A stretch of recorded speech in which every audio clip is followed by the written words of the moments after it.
പരിശുദ്ധാത്മാവേ എന്നിൽ വന്നു നിറയണമേ. പരിശുദ്ധാത്മാവേ കൃപ ചൊരിയണമേ. പരിശുദ്ധാത്മാവേ ശക്തി പകരണമേ.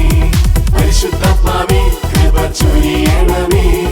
പരിശുദ്ധാത്മാവേ ശക്തി പകരണമേ. കൂപ്പുകരങ്ങളോടെ അൽത്താരയിൽ നിന്നുള്ളിരിക്കുന്ന ഈശോയെ നമുക്ക് നോക്കാം. കർത്താവിൻ്റെ വലിയ കരുണയും സ്നേഹമൊക്കെ നമുക്കായി സ്വർഗം വെളിപ്പെടുത്തുന്ന നിമിഷങ്ങളാണ്.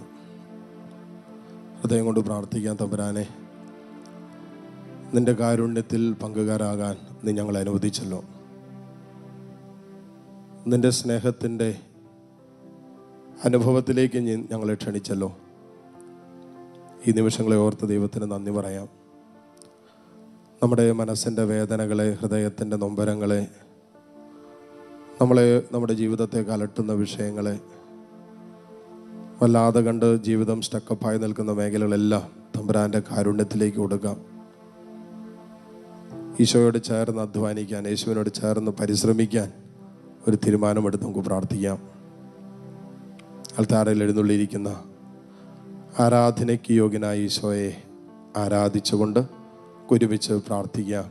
പരിശുദ്ധ പരമ ദിവ്യകാരുണ്യ നാഥനായ ഈശോയ്ക്ക് എന്നേരവും ആരാധനയും സ്തുതിയും വീഴ്ചയും ഉണ്ടായിരിക്കട്ടെ. നിങ്ങളുടെ ശാരീരികമായ അവസ്ഥ അനുവദിക്കുന്നത് പോലെ ഈ നിമിഷങ്ങളിൽ നിങ്ങൾ പ്രാർത്ഥിക്കാം. ഈശോ നമ്മളെ തൊടുന്ന നിമിഷങ്ങളായിട്ട് ഇത് മാറട്ടെ. കർത്താവിൻ്റെ കാരുണ്യം അനുഭവിക്കുന്ന നിമിഷങ്ങളായി ഈ നിമിഷങ്ങൾ മാറട്ടെ. വളരെ പ്രത്യേകമായിട്ട് ഈ ആരാധനയിൽ നമ്മുടെ കുടുംബങ്ങളിൽ സമാധാനവും ഐക്യവും ഉണ്ടാകാൻ വേണ്ടി പ്രാർത്ഥിക്കാം. ഒത്തിരി കുടുംബങ്ങളിൽ, പ്രത്യേകിച്ച് ഒത്തിരി ദാമ്പത്യങ്ങളിൽ, കുടുംബ ബന്ധങ്ങളിൽ ഒക്കെ വല്ലാതെ ഭിന്നതയും കലഹവും അതുമൂലം അസമാധാനവും അസന്തോഷമൊക്കെ അരങ്ങേറുന്ന സാഹചര്യമുണ്ട്.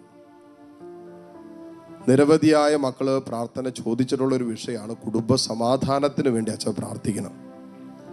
കുടുംബത്തിലൊരു ഐക്യമില്ല, പരസ്പരം ഒത്തുചേർന്ന് പോകാൻ പറ്റുന്നില്ല, എന്തൊക്കെയോ ഒരു അസ്വസ്ഥതകൾ, എവിടെയൊക്കെയോ ഒരു സ്നേഹക്കുറവ് അനുഭവിക്കുന്ന പോലെ.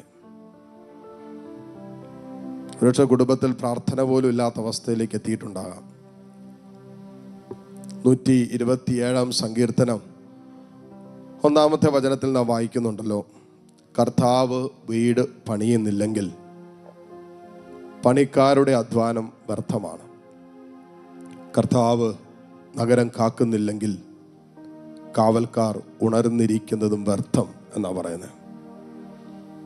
കർത്താവിനോട് ചേർന്ന് വീട് പണിയാന്നുള്ളതാണ് കർത്താവ് ആഗ്രഹിക്കുന്നത്.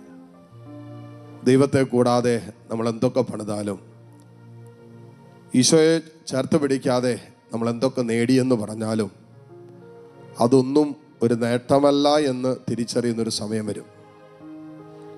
അതുകൊണ്ട് കുടുംബത്തിൽ സഹോദരങ്ങളും മാതാപിതാക്കളും മക്കളും ജീവിത പങ്കാളിയൊക്കെ ആയിട്ട് ഒരു മനസ്സോടെ സ്നേഹത്തിലൊക്കെ വസിക്കുന്ന ഒരു അന്തരീക്ഷം സംജാതമാകാൻ പ്രാർത്ഥിക്കാം.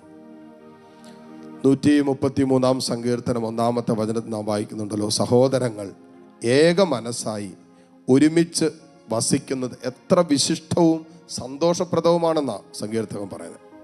അത് വിശിഷ്ടവുമാണ്, സന്തോഷപ്രദമാണ്. ഒരുമിച്ച് ഒരേ മനസ്സോടെ ഒരു ഐക്യത്തോടെ താമസിക്കുക എന്ന് പറഞ്ഞാൽ എവിടെയൊക്കെ ഐക്യം നഷ്ടപ്പെടുന്നുണ്ടോ അവിടെയൊക്കെ സമാധാനം പോകും.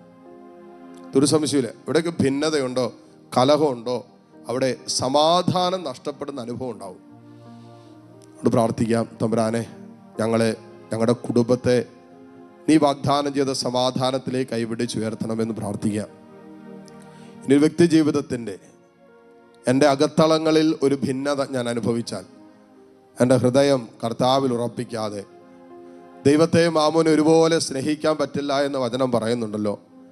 എവിടെയൊക്കെ ഹൃദയം വ്യതിചലിച്ചിട്ടുണ്ടോ, എവിടെയൊക്കെ ഹൃദയം ഭിന്നമായി പോയിട്ടുണ്ടോ, എവിടെയൊക്കെ ഹൃദയത്തിൻ്റെ ഫോക്കസ് കർത്താവിൽ നിന്ന് അകന്നു പോയിട്ടുണ്ടോ, അപ്പോൾ അവിടെയൊക്കെ ഉള്ളിൻ്റെ ഉള്ളിലൊരു ഭിന്നതയുണ്ട്. ആ ഭിന്നത മൂലം നമുക്ക് സ്വകാര്യ ജീവിതത്തിനൊരു സമാധാനം ഉണ്ടാവില്ല, വ്യക്തി ജീവിതത്തിൻ്റെ സമാധാനം ഉണ്ടാവില്ല. പാപം മൂലം ഈ ഭിന്നതയിലേക്കാണ് ഒരു ആത്മാവ് പ്രവേശിക്കുന്നത്. ദൈവത്തോട്, സഹോദരങ്ങളോട് ഭിന്നതയിലേക്ക് ഒരു ആത്മാവ് പ്രവേശിക്കുകയാണ് എപ്പോൾ പാപം ചെയ്യുമ്പോൾ. അതുകൊണ്ടാണ് പാപം ചെയ്യുന്ന ഒരാൾക്ക് സമാധാനം ഉണ്ടാകാത്തത്. അതുകൊണ്ടാണ് പാപം ചെയ്യുമ്പോൾ ഭയം ഉള്ളിലുണ്ടാകുന്നത്. അതുകൊണ്ടാണ് പാപം ചെയ്യുമ്പോൾ സ്വസ്ഥത നഷ്ടപ്പെടുന്നത്. പാപം ചെയ്യുമ്പോൾ ഉറക്കം പോലും നഷ്ടപ്പെടുന്നതിന് കാരണം അതാണ്, ഒരു ഭിന്നതയാണ്. ദൈവസ്നേഹത്തിനും സഹോദര സ്നേഹത്തിനെതിരെയുള്ള ഒരു ഭിന്നതയാണത്. ഭിന്നതയുള്ളിടത്ത് സമാധാനം ഉണ്ടാകില്ല. പ്രാർത്ഥിക്കാം, കർത്താവേ, ഞങ്ങളുടെ കുടുംബം, ഞങ്ങളുടെ സ്വകാര്യ ജീവിതം എവിടെയെങ്കിലുമൊക്കെ വിഭജിക്കപ്പെട്ട ഹൃദയത്തോടെയാണോ ഞങ്ങൾ നിന്നെ സ്നേഹിക്കുന്നത്? വിഭജിക്കപ്പെടാത്ത ഹൃദയത്തോടെ നിന്നെ സ്നേഹിക്കാൻ തമ്പുരാനെ നീ സഹായിക്കണമേ. ഞങ്ങൾക്കെല്ലാം കുറവുകളുണ്ട്, ബലഹീനതകളുണ്ട്, പോരായ്മകളുണ്ട്. ചെറുതും വലുതുമായ ജീവിതത്തിൻ്റെ ചില സങ്കീർണ അനുഭവങ്ങൾ ഞങ്ങൾ വല്ലാതെ തളർത്തുന്നുണ്ട്. വിശ്വാസം ജീവിക്കുന്നുണ്ടെങ്കിലും ചില ജീവിതത്തിൻ്റെ അനുഭവങ്ങളിൽ വിശ്വാസം ഉറക്കെ പ്രഖ്യാപിക്കാൻ പറ്റണില്ല. സ്നേഹത്തിൽ വസിക്കാൻ ആഗ്രഹിക്കുമ്പോഴും ചില അനുഭവങ്ങളോട് സ്നേഹത്തിൽ പ്രതികരിക്കാൻ പറ്റണില്ല. പ്രത്യാശ ഞങ്ങളുടെ മനസ്സിലുണ്ടെങ്കിലും ചില സമയങ്ങളിൽ പ്രത്യാശ നഷ്ടപ്പെട്ടു പോയവരെ പോലെ നിരാശരായിട്ടാണ് കർത്താവെ ഞങ്ങൾ ജീവിച്ചുകൊണ്ടിരിക്കുന്നത്. നീ ഞങ്ങളെ സഹായിക്കണം, നീ ഞങ്ങളെ സഹായിക്കണം. നീ സഹായിച്ചാൽ അല്ലാതെ ഞങ്ങൾക്ക് മുന്നോട്ട് പോകാൻ പറ്റില്ല. നീ ഞങ്ങളുടെ കൂടെ ഇല്ല, ഞങ്ങൾക്കൊന്നും പറ്റില്ല. മാനുഷികമായി ഒത്തിരി അധ്വാനിച്ചതാണ്, ഒത്തിരി പരിശ്രമിച്ചതാണ്. ചിലരുടെയൊക്കെ ജീവിതത്തിൽ ഇന്നലകളിൽ ഒരായുഷ്കാലം മുഴുവൻ അധ്വാനിച്ചിട്ട് ജീവിതത്തിൻ്റെ ഒന്നുമില്ലായ്മയുടെ നടുവിലും നട്ടം തിരിയുന്ന അനുഭവത്തിലൊക്കെ കടന്നു പോകുന്നവർ ഈ ആരാധനയിൽ പങ്കുചേരുന്നുണ്ടാകാം. അച്ഛാ, 10-15 വർഷമൊക്കെ വിദേശത്ത് കിടന്ന് പണിയെടുത്തതാ, ഒന്നുമില്ല, സ്വന്തമായിട്ടൊരു ഭവനം പോലും ഉണ്ടാക്കാൻ പറ്റിയില്ല എന്ന് പറയുന്നവരുണ്ട്. കർത്താവേ, ഇവിടെ കുടുംബങ്ങളൊക്കെ നീ അനുഗ്രഹിക്കണമേ. ഇവർ പ്രാർത്ഥിച്ചുകൊണ്ടിരിക്കുന്ന വിഷയങ്ങൾ നീ ഏറ്റെടുക്കണമേ. രോഗികളായിട്ടുള്ളവർ ഇതിനകത്തുണ്ട് കർത്താവേ. മാരകരോഗം മൂലം വേദനിക്കുന്നവരുണ്ട് കർത്താവേ. ഹോസ്പിറ്റലിൽ കഴിയുന്നവർക്ക് വേണ്ടി പ്രാർത്ഥിക്കുന്നവരുണ്ട് കർത്താവേ. മരണതുല്യമായ അനുഭവങ്ങളിലൂടെ കടന്നു പോകുന്നവരുണ്ട്. ഈശോയെ, എൻ്റെ കരുണ വർഷിക്കണമേ എന്ന് പ്രത്യേകം പ്രാർത്ഥിക്കുന്നു. കർത്താവേ, മരണ മൂലം വേർപെട്ടു പോയ ഞങ്ങളുടെ സഹോദരങ്ങളെ പ്രത്യേകം ഓർക്കുന്നു. വേർപാടിൻ്റെ ദുഃഖം പേറി കഴിയുന്ന കുടുംബാംഗങ്ങളുണ്ടെങ്കിൽ അവരെ ആശ്വസിപ്പിക്കണമെന്ന് പ്രാർത്ഥിക്കുന്നു. കർത്താവേ, ഞങ്ങളുടെ കുടുംബങ്ങളിൽ നിന്നും മരണം മൂലം വേർപെട്ടു പോയവർ, ശുദ്ധീകരണ സ്ഥലത്തായിരിക്കുന്ന ആത്മാക്കളെ പ്രത്യേകം നിന്റെ കാരുണ്യത്തിലേക്ക് ഞങ്ങൾ സമർപ്പിക്കുന്നു. ഈശോയെ, ഞങ്ങളുടെ പ്രാർത്ഥനകളെല്ലാം അവർക്ക് ഫലദായകമായിട്ട് എന്ന് പ്രാർത്ഥിക്കുന്നു. കർത്താവേ, ഞങ്ങൾ ആരെല്ലാം പ്രാർത്ഥന ചോദിച്ചിട്ടുണ്ടോ അവരെല്ലാം നിന്റെ സന്നിധിയിലേക്ക് ഈ നിമിഷം ഉയർത്തുന്നു. ഇരുകരങ്ങളും കർത്താവിൻ്റെ സന്നിധിയിലേക്ക് ഉയർത്തിപ്പിടിക്കാം. ഈശോ പഠിപ്പിച്ച പ്രാർത്ഥന ഒരുമിച്ച് ചൊല്ലി പ്രാർത്ഥിക്കുന്നതോടൊപ്പം കർത്താവിൻ്റെ വലിയ കരുണ, സ്നേഹം നമ്മളിലേക്ക് നിറയണമേ എന്ന് പ്രാർത്ഥിക്കാം. ഈശോയെ, ഞങ്ങളുടെ പ്രാർത്ഥനാ വിഷയങ്ങളെ നീ ഏറ്റെടുക്കണമേ. ഹൃദയാഭിലാഷങ്ങളിലേക്ക് നിന്റെ കരുണ വർഷിക്കണമേ. ഏതാനും നിമിഷം ഒന്ന് കർത്താവിനെ സ്തുതിച്ച് പ്രാർത്ഥിക്കാവോ? ഹല്ലേലൂയ, ഹല്ലേലൂയ, ഹല്ലേലൂയ, ഹല്ലേലൂയ, ഹല്ലേലൂയ, ഹല്ലേലൂയ. പിതാവായ ദൈവമേ, നിന്നെ ഞങ്ങൾ ആരാധിക്കുന്നു. പുത്രനായ ഈശോയെ, നിന്നെ ഞങ്ങൾ മഹത്വപ്പെടുത്തുന്നു. പരിശുദ്ധാത്മാവായ ദൈവമേ, നിന്റെ സാന്നിധ്യത്തിന് നന്ദി പറയുന്നു. ത്രിയേക ദൈവമേ, നീ ഞങ്ങളെ സ്നേഹത്തിൽ ചേർത്ത് പിടിക്കണമേ. ഹല്ലേലൂയ, ഹല്ലേലൂയ, ഹല്ലേലൂയ. കർത്താവേ, ലോകമെമ്പാടും ഇരുന്ന് പ്രാർത്ഥിച്ചുകൊണ്ട് ഈ മക്കളെ നീ കരുണയോടെ കടാക്ഷിക്കണമേ. ഈശോയേ, ഹല്ലേലൂയ, ഹല്ലേലൂയ, ഹല്ലേലൂയ, ഹല്ലേലൂയ, ഹല്ലേലൂയ, ഹല്ലേലൂയ, ഹല്ലേലൂയ, ഹല്ലേലൂയ. യേശുവേ, ആരാധന, ആരാധന, ആരാധന, ആരാധന, ആരാധന, ആരാധന. ഹല്ലേലൂയ, ഹല്ലേലൂയ, ഹല്ലേലൂയ. ഈശോയെ ആരാധന, യേശുവേ ആരാധന. ഈശോയെ നന്ദി, ഈശോയെ നന്ദി, ഈശോയെ നന്ദി, ഈശോയെ സ്തുതി. ഹല്ലേലൂയ. ആയിരുന്നോനും ആമേൻ. ആയിരിക്കുന്നോനും വരുവാനിരിപ്പോനും സർവശക്തനും ഈശോയെ, നിത്യനുമായ ദൈവ കുഞ്ഞാടേ, നിത്യനുമായ ദൈവ കുഞ്ഞാടേ, നീ മാത്രം പരിശുദ്ധൻ, പരിശുദ്ധൻ. ഈശോയെ, ആയിരുന്നോനും ആയിരിക്കുന്നോനും വരുവാനിരിപ്പോനും സർവശക്തനും നിത്യനുമായ ദൈവ കുഞ്ഞാടേ, നീ മാത്രം പരിശുദ്ധൻ, പരിശുദ്ധൻ. ആരാധന, ആരാധന, ആരാധന, ആരാധന, ആരാധന,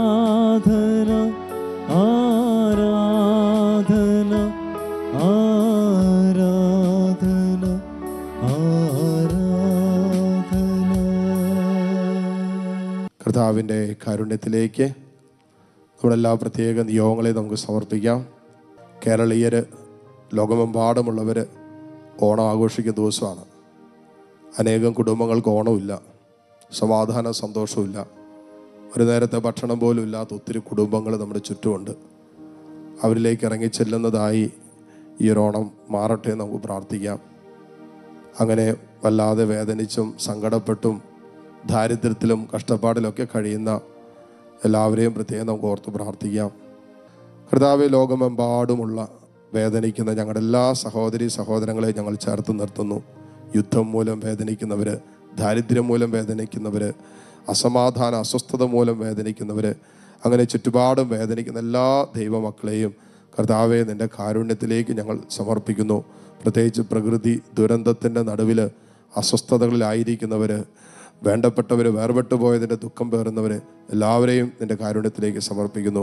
കരങ്ങൾ ഒരിക്കൽ കൂടി കർത്താവിലേക്ക് നീട്ടിപ്പിടിച്ച് താഴ്ന്ന സ്വരത്തിൽ കർത്താവിനെ സ്തുതിച്ചുകൊണ്ട് നിങ്ങളുടേതായ പ്രാർത്ഥനാ നിയോഗങ്ങളെയും ഈശോയുടെ കാരുണ്യത്തിലേക്ക് സമർപ്പിച്ച് സ്തുതിച്ച് പ്രാർത്ഥിച്ച് ഈശോയുടെ ആശീർവാദം സ്വീകരിക്കാം.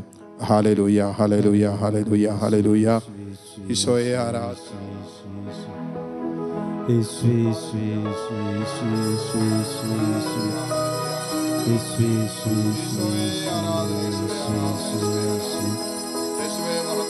പരിശുദ്ധ പരമമാ ദിവ്യകാരുണ്യമേ, എന്നുമെന്നും അങ്ങേക്കാരാധന, എന്നുമെന്നും അങ്ങേക്കാരാധന, എന്നുമെന്നും അങ്ങേക്കാരാധന.